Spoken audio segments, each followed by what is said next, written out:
waktu saya orang nakal nggak dipercaya orang, utang aja di warung nggak dikasih dulu mas, pinjam motor orang nggak dikasih. Ya karena takut. Ya karena itu, tapi sekarang saya ngomong aja sama orang pinjam dikasih. Karena apa? Saya punya kambing.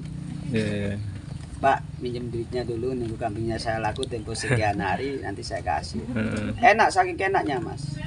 Yang enaknya sekarang saya pun tenang gitu loh. Untuk pesannya itu, janganlah jadi orang-orang yang iri melihat orang lain sukses gitu. Atau kepingin hak orang lain. Sengsaranya saya jadi preman waktu itu, jadi saya orang nakal, itu bukan enak.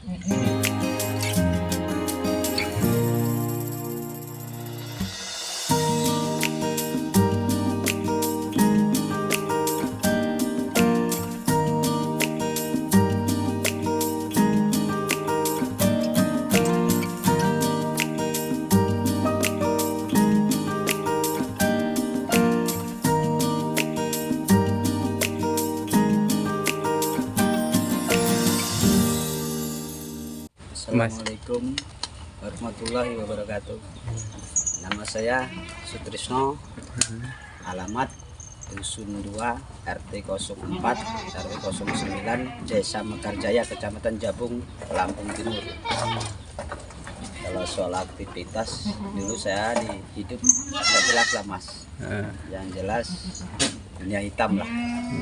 Dunia hitam ya karena faktor ekonomi juga kan.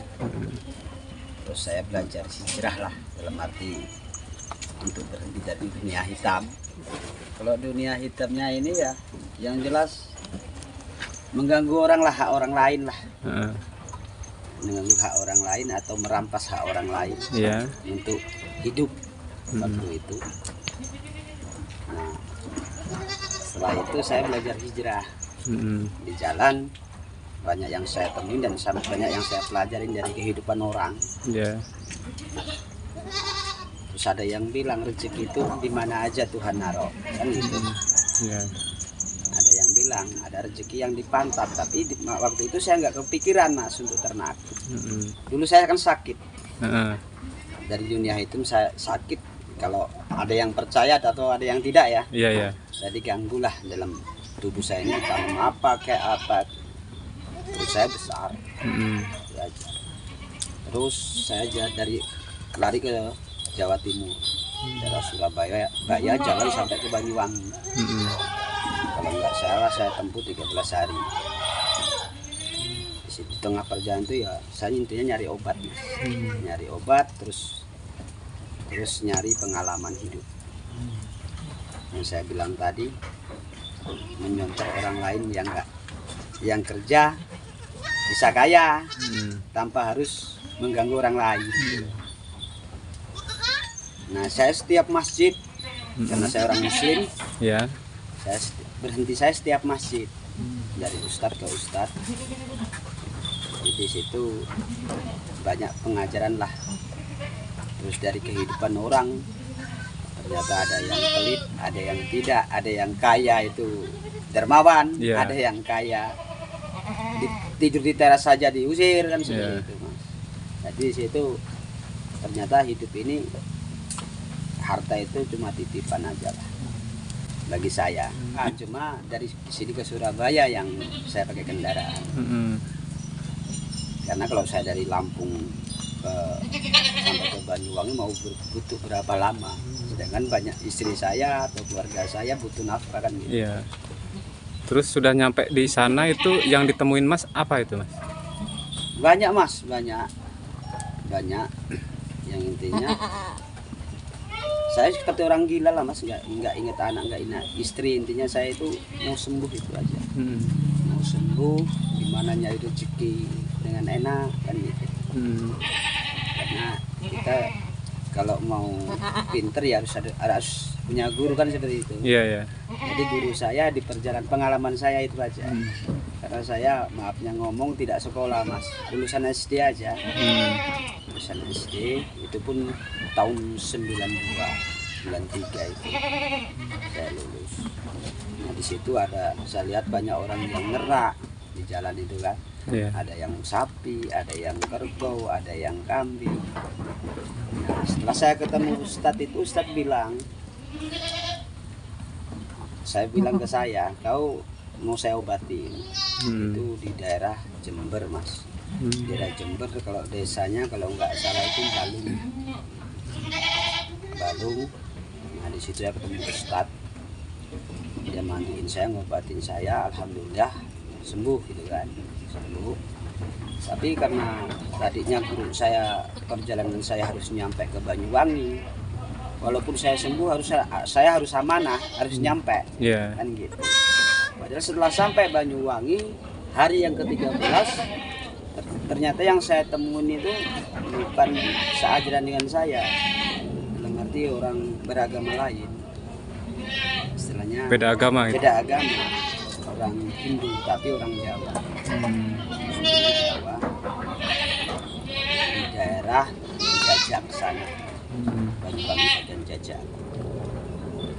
Oh, berarti Mas itu begitu udah nemu Pak Ustadz itu maksudnya suruh jalan gitu. Ya pokoknya sampai Banyuwangi daerah Jajak itu. Dan di sana saya temuin yaitu namanya Pak Solikin. Mudah-mudahan sampai sekarang masih hidup lah orangnya. Nah itu barang saya di sana semua, Mas, kayak rantas, baju, duit. Karena saya nggak sesen pun diturunin di Surabaya itu nggak punya duit. Saya hidup tanpa duit gimana gitu loh. Jadi selama 13 hari itu makan tuh minta-minta, Mas. Sambil jalan itu, Mas. Sambil jalan. Kadang bantu orang yang dagang cuma dikasih ya 1 piring nasi, segelas air putih, itu aja. Nggak ada kepikiran mau makan kenyang, nggak ada. Yang jelas tujuan saya itu saya mencobalah apa benar nanti di perjalanan ini saya temuin gitu. Ternyata benar gitu. Nah berapa tahun kemudian karena ada Ustadz bilang rezeki itu Tuhan naruh di mana aja. Ada yang di pantat kambing, ada yang di pundak orang kan gitu. Oh, yang lain-lain lah, yang jelas seperti semua kan rahasia. Nah, saya jalan, saya naik setelah pulang dari sana kan saya jalan ke daerah Sukadana sana. Jalan lagi. Ya itu tadi, gara-gara ngikutin anak pang. Oh, sempat di perjalanan ngikutin anak pang. Iya, anak pang itu kan ketemu di jalan, Mas. Jadi saya cari karena dari Lampung. Saya pengen buat sadar dia. Ya mudah-mudahan Mas Arif, maaf saya bilang kan, Mas Arif maaf saya kalau nanti sampean nonton, salam semoga sukses, itu aja. Namanya Arif, tinggalnya di Probolinggo. Nah, di situ saya motivasi dia. Nah, ternyata 1 tahun dia berhenti dari dunia pang, nikah, Mas. Setelah nikah dia datang ke sini membuktikan ucapan saya. Oh, beliau datang kemari? Iya, dengan bawa istrinya. Kan saya pernah bertaruh, kalau kamu karena surga di bawah telapak kaki ibu, kalau kamu ngabdi dengan ibumu dengan baik-baik, jangan 1 tahun. Kalau kamu nggak bisa nikah, datanglah ke sini lagi. Ambil telingaku 1. Itu sampai saya berani seperti itu, Mas. Nah, di situ saya berapa hari ya, saya ketemu sama orang ngembala kambing. Karena itu kan saya ke tempat anak pang itu tadi, karena anak janda. Jadi ngobrol-ngobrol dengan orang pengembala kambing. Orangnya udah tua, Mas, kisaran umur mungkin lah 50 ke atas lah. Dia bilang, ternyata Tuhan itu mungkin kalau ngasih rezeki saya sekarang yang seperti itu, Mas. Kata beliau yang mengembala kambing itu. Iya, saya jawab kok bisa ya. Ya dari hasil kambing inilah saya itu hidup. Jadi di pantat kambing inilah saya mengadukan nasib, katanya. Maksudnya apa? Ya kalau kambingnya hidup kita jual berarti kan pantatnya ada. Berarti saya ini harus ngikutin kambing, berarti rezekinya di pantat. Nah ketemulah jawaban itu ke saya. Itu yang motivasi saya pulang. Habis itu saya pulang izin sama istri. Izin sama istri, saya mau melihara kambing lah untuk hiburan daripada saya nganggur. Itu udah kerja di PT juga, Mas, tapi kan gaji kecil. Oh, Mas kerja di PT juga dulu. Sampai sekarang. Bagian apa itu, Mas? Saya ke bagian keamanan, Mas. Amanan. Keamanan, menjaga kebun. Nah, sama istri saya, duit dari mana mau beli kambing? Jawaban istri saya. Jadi ada namanya juru ukur, Mas, di perusahaan kan, namanya Pak Samrizal, orang dari Padang. Nah itu ngasih kepercayaan ke saya senang bener, Mas. Kambing itu ngambilnya nggak deket, Mas, di Panjang sana. Saya bawa ke Lampung Timur sini. Berapa ekor dulu, Mas? Dulu dikasih jantan 1, betina 1. Itu pun masih kecil, masih kecil lah, paling umuran 6-7 bulan. Dalam 1 tahun kemudian tetangga ini kan dulu punya kambing juga. Saya kawinkan dengan itu. Jadi ada anaknya 1. Oh, masih ada keturunannya itu? Itu 1 yang kepala hitam gitu. Itu nomor 1. Kalau indukannya udah saya pulangin. Nah, di situ ternyata ini, Mas, ada hasilnya. Saya nggak jual. Pokoknya prinsipnya saya nggak jual perempuan sebelum kambing saya banyak. Katanya bisa sebanyak ini. Jadi yang jual saya laki-laki terus sampai sekarang. Yang dijual laki-laki terus. Paling perempuan kalau ada acara mau saya potong 4, 5. Kalau ada orang butuh mau beli minta bibit ya kadang saya kasih. Itu selama berapa tahun, Mas, ini bisa ketemu hasil dari ternak kambing ini? Kalau kambing sebenarnya gini loh, Mas. Kalau menurut saya yang saya ini, kambing itu tergantung kita meliharanya lah. Kalau kita melihara banyak 1 tahun misalnya 10 ekor. Kalau 1 tahun 2 bulan itu kan beranak 2 kali kalau jenis ini. 14, anggap aja 14 sampai 16 bulan lah kan. Kalau anaknya 2 udah jelas. Berarti kan kalau 10 20 ekor. Kalau anaknya banyak yang laki 5 atau 10 yang laki. Kalau harganya kita bikin murah aja 1.500 atau 2 juta udah tinggal ngalikan. Itu kalau partai besar. Kalau saya dulu kan cuma merintis. Karena kata orang kalau kita mau melihara kambing harus tahu hidup kambing. Karakter kambing. Karakter kambingnya harus seperti apa. Kan gitu. Jadi saya pelajarin memang dari nol benar. Kalau pahitnya sebenarnya kalau di sini, Mas, kalau di sini musim banjir aja. Musim banjir. Nah, itu biasanya di bulan 12 sampai ke bulan 1 itu 2 bulan.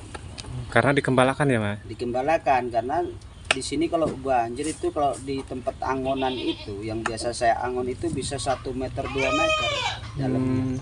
Jadi kalau selama 2 bulan itu kita ngangonnya cuma di tanggul itu aja. Jadi rumput itu cuma sejenis.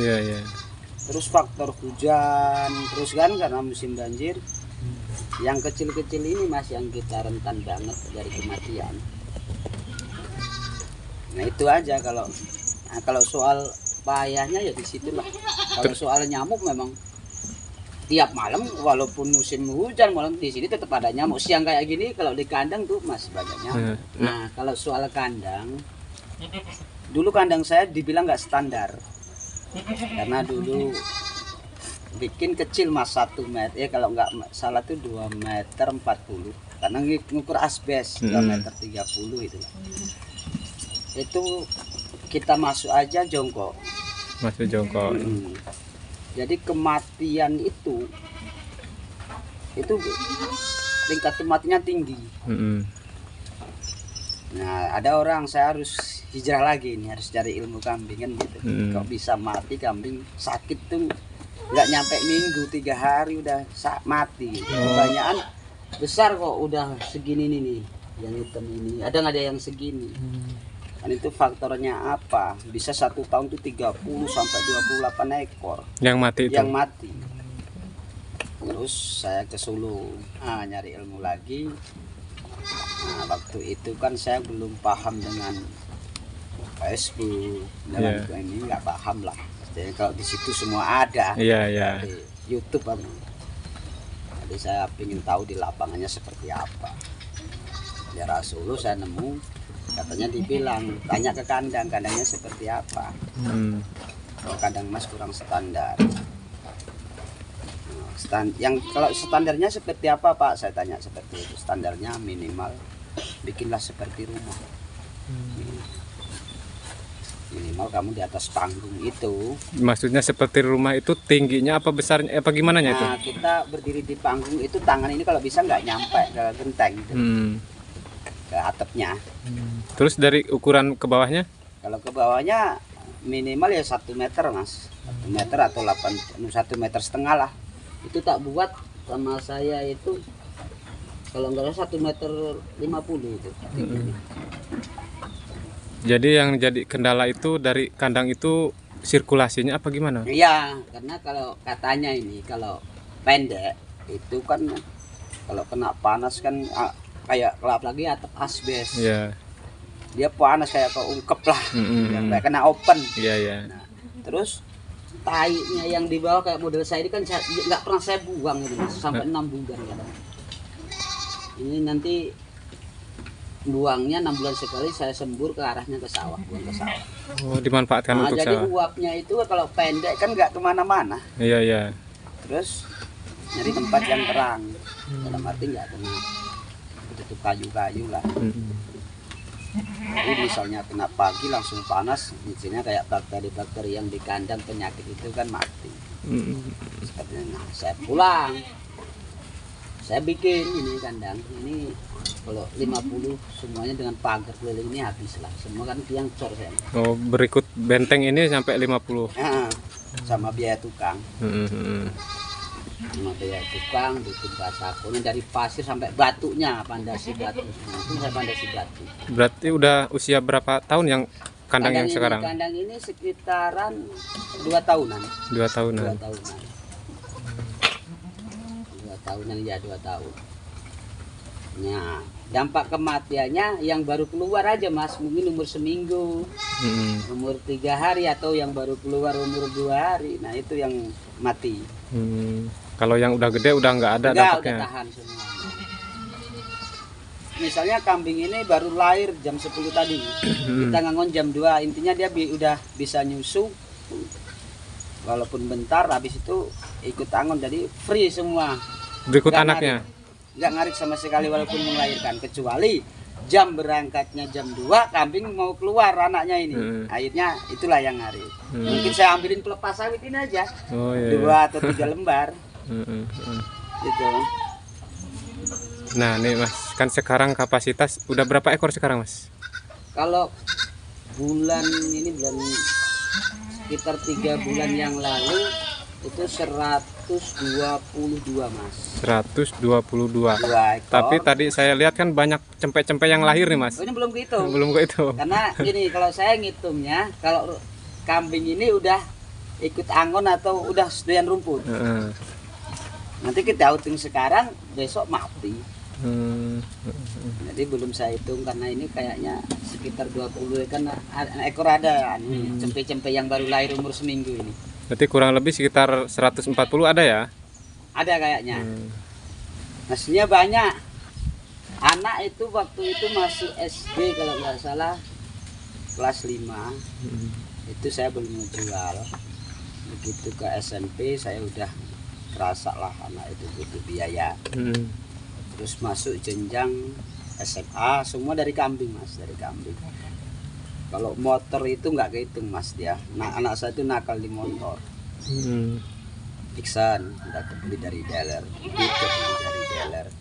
Yang kemarin ini CRF harga 35 juta itu cash yang dia mau masuk kuliah. Dari kambing juga? Dari kambing. Terus kebutuhan yang lain-lain kayak misalnya bayar nap tambahan, misalnya punya duit untuk beli sawah atau sewa itu, atau dipotong itu nggak kehitung lah Mas. Terus dari kuliah itu juga apa dari kambing juga Mas? Dari kambing. Sekarang kuliah di Teknokrat Bandar Lampung. Nah udah semester 3 ini kemarin baru bayar. Kalau nggak salah semester ganjil ini kena 9 juta Mas. 9. Karena ngambil jurusan teknik. Gitu. Itu pun ganti motor lagi Mas, bukan itu aja, ganti motor Beat Karbu. Saya beli di Ketapang namanya Mas Angga di Ketapang di Gayam, Iya. di dekat makam Raden Intan II. Itu harga 6.700.000 plat Kalianda.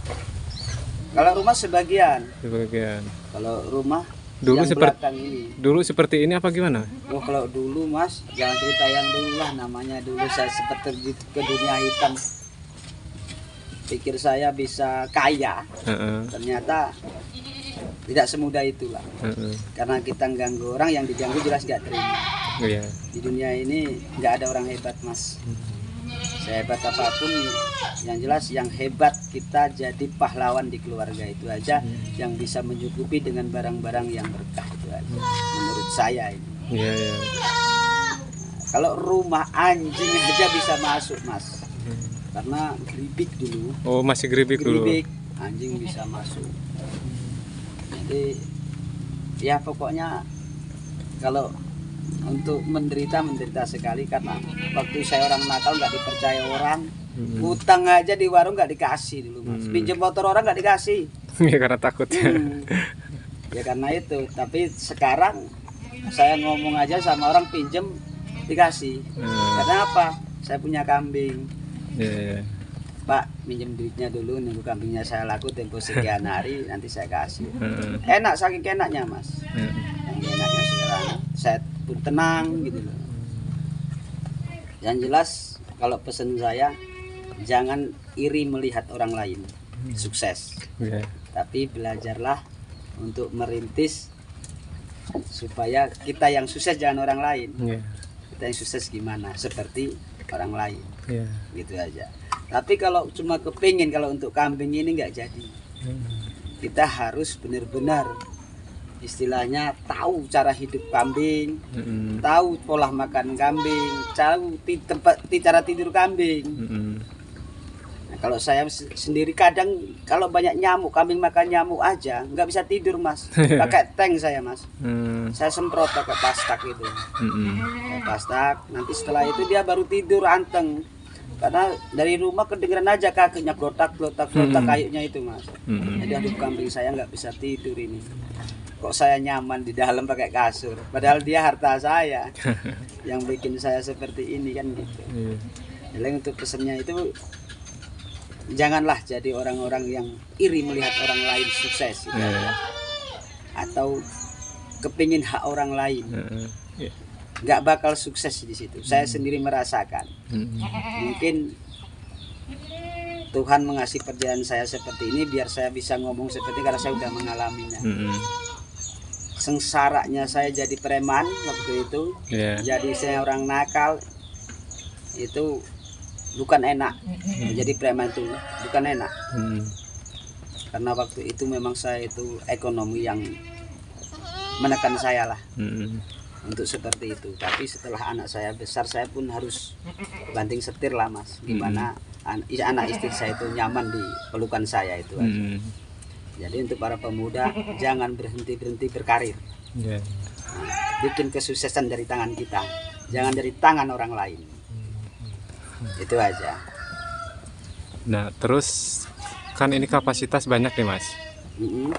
Proses penjualannya ini, peternakan Mas ini gimana Mas? Kalau proses penjualannya, kalau di sini tuh Mas, itu kadang cuma kebutuhan dari luar. Desa sini ada yang nyari datang. Kadang saya ikut komunitas tuh, banyak komunitas dari jual beli kambing bakoni, Kalianda atau Palas sekitarnya, terus Lampung Timur. Nah itu nanti saya posting di situ.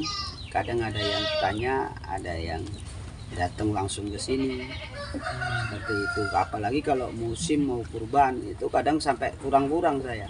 Kadang ngambil dari kandang orang kawan, karena di sana pun banyak peternakan gitu, yang sama seperti saya Ngangon. Kalau rencana mau bikin kandang sih, tapi khusus pejantan nantinya. Karena tak rasa kandang ini kalau untuk 150 ekor udah mulai sempit. Ini ukuran berapa ke berapa ini Mas kandang? Ukurannya 8 ke 9. 8 ke 9 aja udah kesempitannya. Nah ya, karena kan gini, kambing kalau udah model dilepas kayak gini. Kalau kawin satu itu tuh bisa dikejar kambing 20 ekor. Jadi rencana saya kayak bikin kandang khusus untuk jantan, nanti jantan yang pacek saya lepas. Gitu. Tapi ini memang saya nggak jual Mas dulu. Paling kebutuhan kalau keluarga nyari kambing susah tak kasih, minta kasih saya kasih. Cuma kalau untuk penjualan untuk volume besar nanti saya pengen tahu finishnya seperti apa nanti di Lebaran Haji. Berarti untuk saat ini ditahan dulu ya? Tahan dulu. Biasanya kalau udah segini kan udah ada bibitnya, ini 2 juta atau segini udah ada, atau yang kepala hitam itu. Angka 2 juta, 18 kadang kan udah ada. Cuma kan saya pengen tahu hasil finish karena kemarin itu segitulah. Yang penting udah poel 1 udah laku 3 juta. Jadi rencana mau tujuannya mau beli roda 4 pakai kambing. Amin. Kemarin dapat 60 juta untuk daftar anak kuliah waktu tahun kemarin. Untuk beli motornya itu habis. Untuk kebutuhan yang lain bayar kosannya. Ini alhamdulillah udah anak daftar ulang ini pindah kosan udah saya kebayar. Terus semesternya udah kebayar. Motornya ganti udah kebayar, udah lunas semua lah. Yang penting nggak punya utang lah Mas. Terima kasih ya untuk para peternak kambing. Lanjutkan aja perjuangannya kita untuk ternak. Ya saya cukup sekian. Assalamualaikum warahmatullahi wabarakatuh. Waalaikumsalam warahmatullahi wabarakatuh.